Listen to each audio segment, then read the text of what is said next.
다메섹 도상에서 부활하신 예수님을 만난 사울이 주님께 물었던 두 가지 질문은 우리의 삶에서 가장 중요하고도 근본적인 이슈를 다루는 그런 질문들입니다. 다시 말해서 사람은 누구든지 이 두 가지 질문에 대한 해답을 찾아야 그 인생이 진정 값지고 영원한 의미가 있는, 정말 하나님께서 원하시는 가장 뜻깊은 인생을 살아갈 수 있다는 것입니다. 태양보다 더 밝은 빛이 하늘에서 비칠 때 사울은 그 자리에 그저 거꾸러졌습니다. 그리고 사울은 하늘에서 들려오는 그 음성 앞에 첫 번째 질문을 드리게 됩니다. 주여, 니시오니까 Who are you, Lord? 그 질문에 예수님께서 나는 내가 핍박하는 예수라 답변해 주십니다. 사도행전 22장의 이 동일한 사건을 사도 바울이 자기 자신의 그 변화됐던 그 회심의 사건을 증언하는 내용을 보면 그 첫 번째 질문에 예수님께서 답하신 뒤에 두 번째 질문을 하게 됩니다. 주여, 내가 이제 무엇을 하리까? What shall I do, Lord?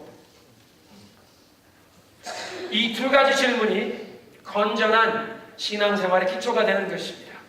많은 사람들은 크리스찬으로서의 신앙생활이 이 두 번째 질문, 내가 무엇을 해야 하느냐, 주로 그것에 관계되는 것이라고 생각하고 이웃에게 선행을 베풀고 많은 봉사를 하는 것, 그것이 우리 좋은 신앙인이 되는 길이라고 생각해서 그런 열심히 활동하는 액티비스트가 됩니다. 봉사자가 됩니다. 그렇게 좋은 일에 열심히 봉사하면 훌륭한 크리스찬이 된다고 생각하지만 그런 봉사와 선행이 참된 신앙, 참된 기독교 신앙과 거리가 먼 경우도 있습니다. 예를 들면 내가 많은 이웃에게 선행과 봉사를 통해서 하나님 앞에 공로와 덕을 많이 쌓으면 마지막에 내가 죽을 때 하나님께서 나를 천당에 들어가게 하실 것이라고 생각을 하면 일평생 선행을 쌓기 힘쓴다면 그런 선행은 기독교 신앙이 아닙니다. 나의 의로운 행위로 구원을 얻을 수 있는 것처럼 착각하는 그 율법의 종교 생활을 하는 것이지, 우리는 아무런 자격도 없고 공로도 없지만 하나님께서 그 은혜로 우리를 구원해 주시는데 그리스도 예수 안에서 우리의 모든 죄를 사해 주시고 이 하나님의 구원의 선물을 오직 믿음으로 받아들이기만 하면 된다는 이 은혜의 말씀, 이 복음의 말씀과는 거리가 먼 율법의 종교라는 것입니다.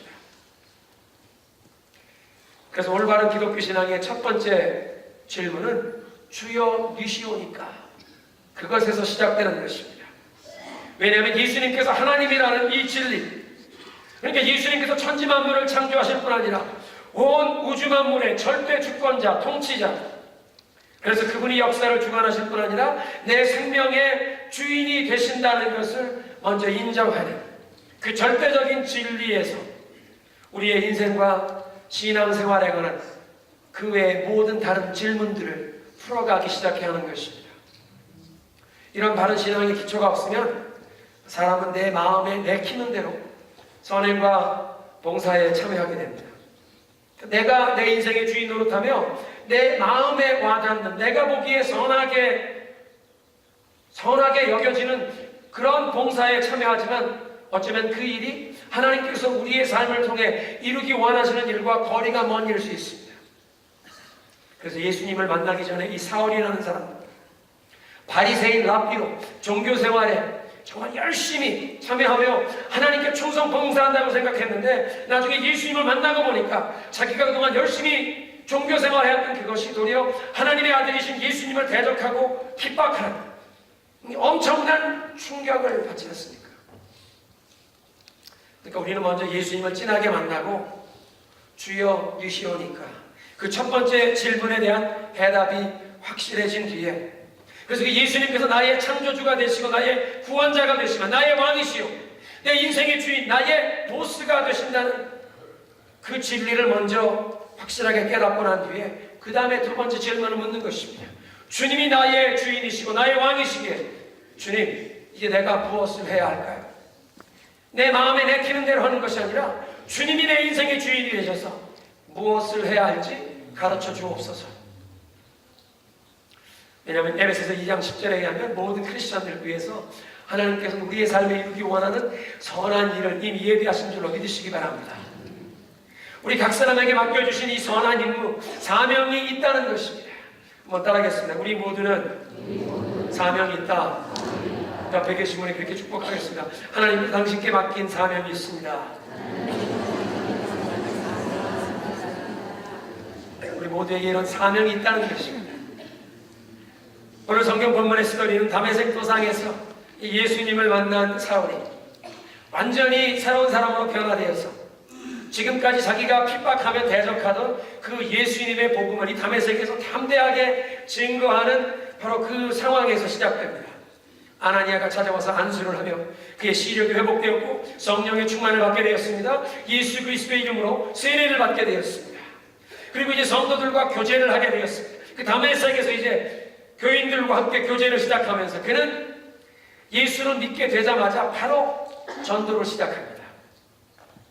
유대인들의 회당에 찾아가서 예수님께서 하나님의 아들 되심을 증거하면서 이 그리스도께서, 예수님이 우리가 지금까지 기다려왔던 그 구원자 메시아라고 담대하게 증거했습니다. 그런데 그렇게 전도를 시작하는 즉시 그는 아주 강도 높은 또 핍박의 대상이 되는 것입니다.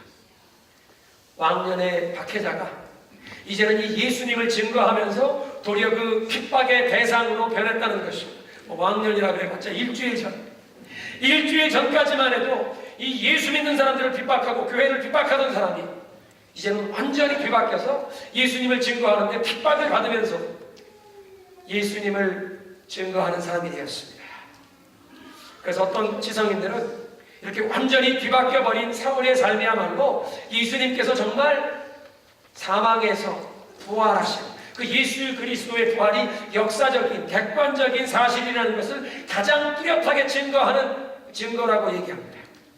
그리고 그런 예수님이 부활하셨다는 그 역사적인 사실에 대한 유일한 합당한 해석은 그분은 바로 하나님의 아들이시라는 것입니다.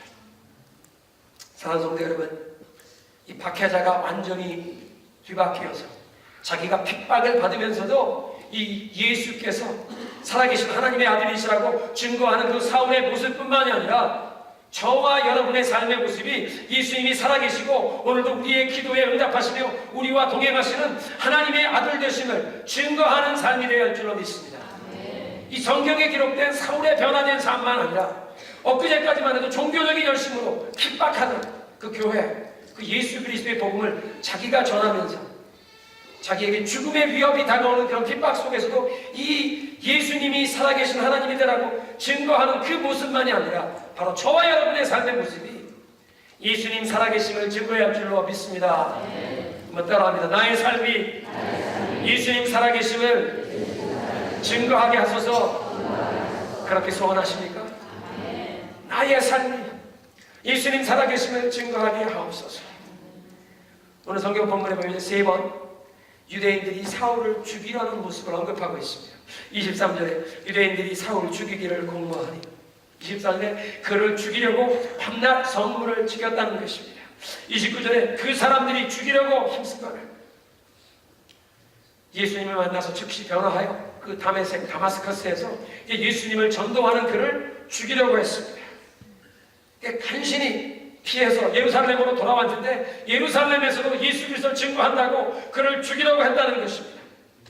그런데 그런 위험 중에도 하나님께서 이 사울을 보호하시고 안전하게 피할 길을 열어주십니다. 왜 그렇습니까?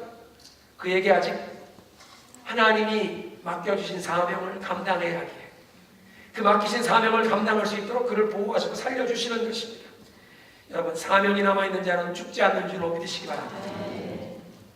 우리 인생에도 이 동일한 원리가 적용되는 것입니다.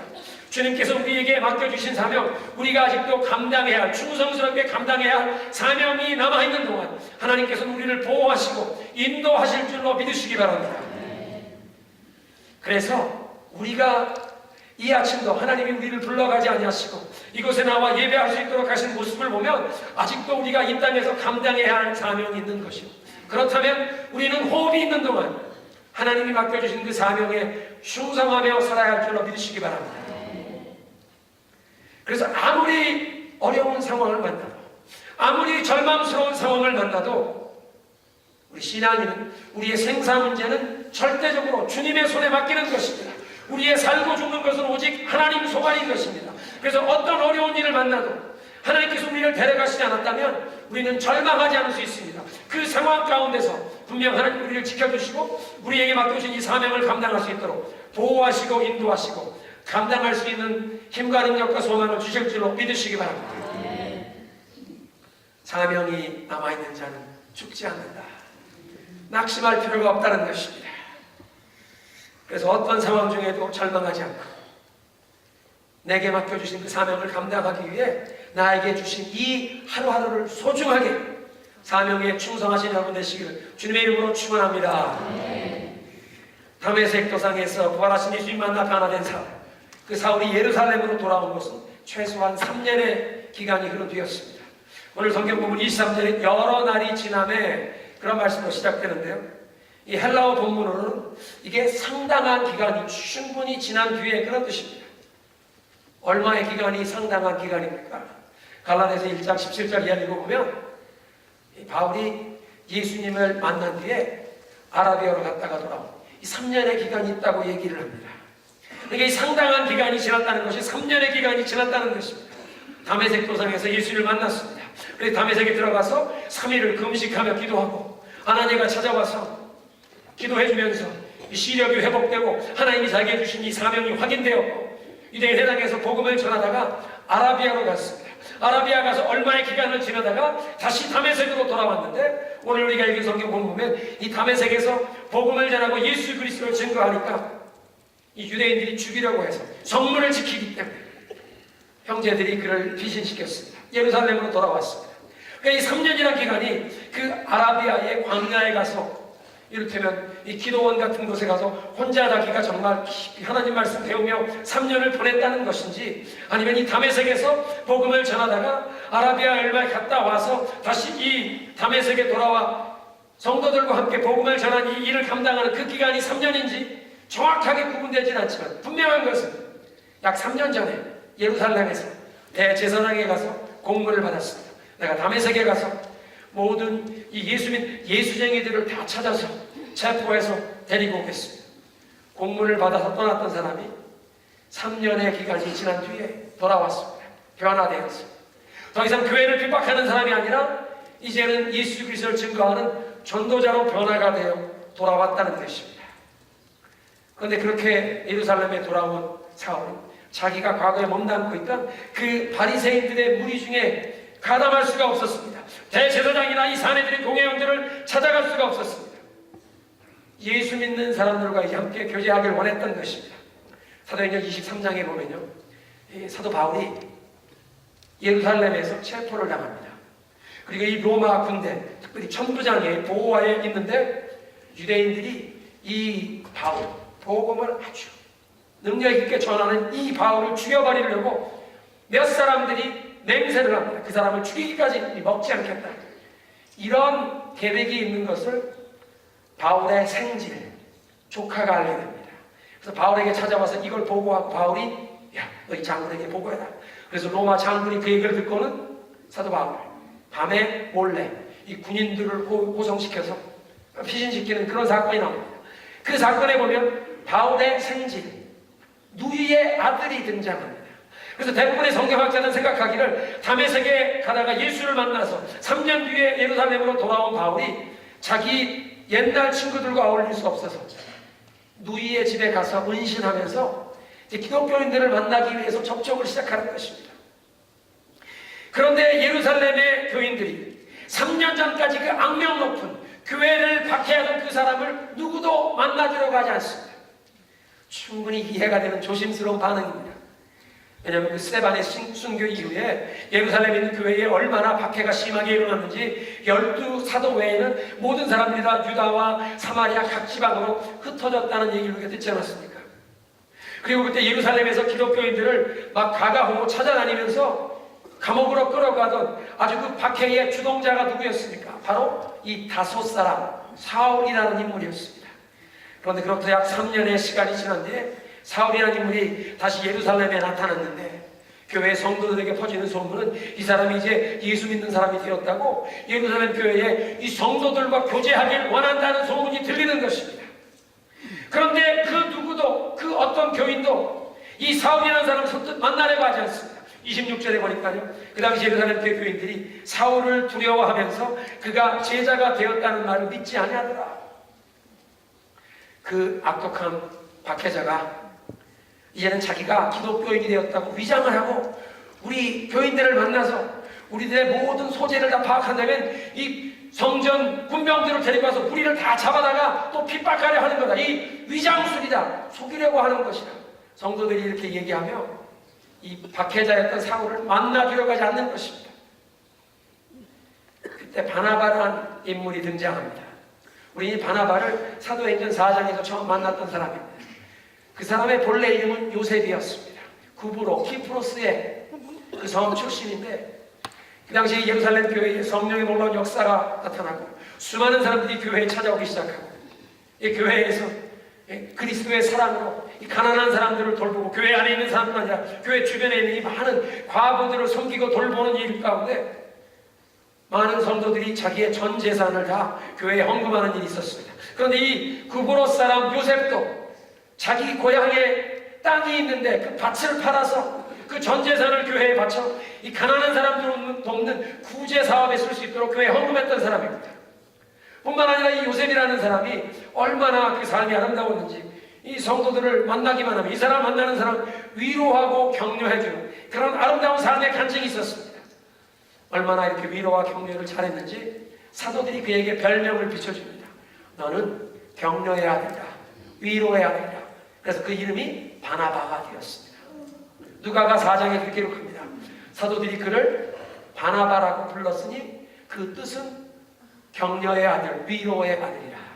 이 바나바라는 말의 뜻은 son of encouragement, 격려의 아들이라. 격려자, 위로자. 이 격려자인 바나바가 제일 먼저 사울을 찾아가게 됩니다. 구사 1세기로 다메섹을 빠져나와서 예루살렘으로 돌아왔지만 자신이 그 다메섹에서 예수님을 증거하는 것 때문에 유대인들이 그를 죽이려고 성문까지 지키던 이 변절자가 되었기에 이제는 유대인들에게 찾아갈 수가 없는 입장이 되었습니다. 과거에 자기가 교회를 핍박하던 시절에 함께 어울리던 그 성전의 권위자들, 사내들인 공회의원들이나 그 바리새인, 그 랍비들 가운데 찾아갈 수가 없는 상황이었습니다. 그런데 동시에 핍박의 기억이 생생한 예루살렘 교회 성도들 가운데 누구도 이 사람을 만나주기를 원치 않는 것입니다. 교회 외부의 사람들로부터는 살해의 위협을 받고 있고 교회 내부에서는 그를 거절하는, 누구도 품어주지 않는 상황이었습니다. 그런 처지에 있던 이 사울에게 위로의 사람, 격려의 아들 바나바가 찾아간 것입니다. 그리고 사울이 진짜 예수를 만나 변화됐다는 사실을 확인하게 되었습니다. 그리고 예루살렘 교회의 사도들과 다른 성도들에게 이 바나바가 사울을 데리고 가서 연결을 시켜줍니다. 27절에 보면 바나바가 사울을 데리고 사도들에게 소개하는데 그 데리고 갔다, 에필라보메노스라는 단어, 영어 성경에 그냥 바나바스 특서, 누구를 데리고 갔다 그렇게 되었는데 그 말의 본래 뜻은 누구를 붙잡았다, 덜미를 붙잡듯이 누구를 체포했다, 그 어떤 사람을 컨트롤할 수 있는, 영향력을 행사할 수 있는 그런 뉘앙스가 있는 단어입니다. 이를테면 지금 바나바가 이 사울이라는 사람을 만나서 그 사람이 정말 예수를 만나 변화되었다는 것을 확인하고는 이제 이 사람의 후견인처럼, 멘토가 되어 이 사람의 매니저처럼 이 사람을 내 날개 밑에 품고 성도들에게 청구하는 것입니다. 추천하고 소개해주는 것입니다. 어떻게 보면 예루살렘 교회의 그 성도들과 사도들 앞에서 사울의 변호인이 된 것입니다. 아직도 그 극심한 핍박, 교회가 피해를 받았던 그 모든 것을 기억하는 성도들에게 이 사람의 그 과거의 잘못을 용서해 주시고 우리가 우리의 한 형제된 것을 인정하고 받아주자고 변호한 것입니다. 이 사람을 내가 만나보았는데 진짜 예수를 만나서 변화되었습니다. 그가 다메섹으로 가다가 예수님이 그에게 나타나 말씀해 주셨고 예수님께서 그에게 이제 사명을 맡겨주셨습니다. 그래서 이 사람이 다메섹에서 담대하게 예수님의 그 복음을 증거하다가 유대인들이 이를 죽이려고 해서 간신히 무사할 수 있도록 예루살렘까지 다시 돌아온 사람입니다. 이 사람은 진짜 크리스천입니다. 이제 우리의 형제 중에 하나가 된 것으로 받아주십시오. 과거에 교회를 핍박하고 스데반 집사를 돌로 쳐 죽인 그 모든 죄악을 용서하고 받아주십시오. 이렇게 사울에게 일어났던 변화에 대해서 바나바가 소개하는 것을 통해서 사울이 교회에 용납받고 인정을 받고 예루살렘 교회 성도들과 교제를 나누게 되었습니다.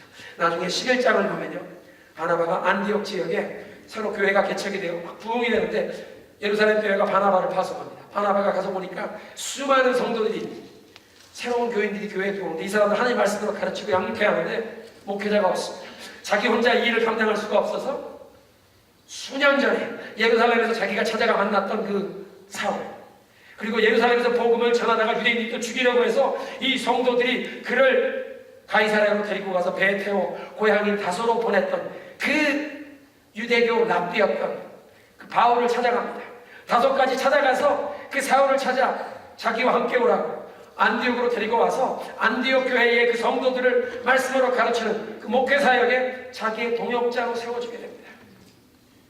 그리고 그 격려의 아들 바나바가 사울에게 함께 교회의 목회자로 성도들을 말씀으로 가르치는 이 사역의 장을 열어준 다음에 사도행전 13장이 되면 성령께서 특별히 교회에 말씀하시는데 그 안디옥 교회에 5분의 목회자가 있었는데 그 중에 2명을 선교사로 지명하시는데 바나바와 사울을 주님께서 선교사로 지명하시고 사도행전 13장부터 이 복음의 전개 역사가 사울을 중심으로 조명되는 역사를 우리는 보게 됩니다. 역사상 가장 위대한 선교사요, 이 초대 기독교의 확산에 가장 크게 기여했던 이 사울이라는 인물, 나중에 사도 바울이 된 그 바울도 바나바라고 하는 격려의 사람, 그 위로의 사람이 그를 찾아가 만나주고 그를 품어주고 그를 발굴하고 그가 함께 자기가 동역할 수 있도록 그 자리를 만들어 주었던 이런 귀한 역사를 통해서 동역자의 사역을 통해서 하나님 맡겨주신 사명을 감당하는 길이 열렸다는 것입니다. 그것을 보면서 우리 교회도 서로를 격려하고 인정하고 세워주면서 하나님이 우리에게 맡겨주신 이 사명을 동역자들과 함께 감당하는 그런 공동체가 되어야 할 줄로 믿으시기 바랍니다. 하나님께서 맡겨주신 사명을 감당하려면 우리에게 동역자가 필요한 줄로 믿으시기 바랍니다. 바나바와 같은 그런 격려자, 위로자가 되어서 우리 주변에 있는 우리 성도들, 형제들 가운데도 하나님이 당신에게 맡겨준 그 사명을 감당하기 위해 우리 함께 봉사하십시다. 서로 동역자가 되어줘야 할 줄로 믿습니다. 죽임당할 위험에 처한 사울을 보호하고 구해준 사람들이 누구입니까? 바로 형제들 아니었습니까? 다메섹에서도 그 성문을 지키면서 그 출입을 감시하는 바로 그곳에 형제들이, 제자들이 그 위험한 상황을 알고 밤에 성벽에서 광주리에 태워 사울을 내려보내 살려주었습니다. 예루살렘에서도 사울이 또 죽임을 당할 위험에 처했는데 형제들이 이것을 발견하고 그를 몰래 데리고 가이사랴로 데리고 가서 그 배를 태워 고향으로 보내었던 일이 있습니다. 우리에게 이런 동역자가 꼭 필요하다는 것입니다.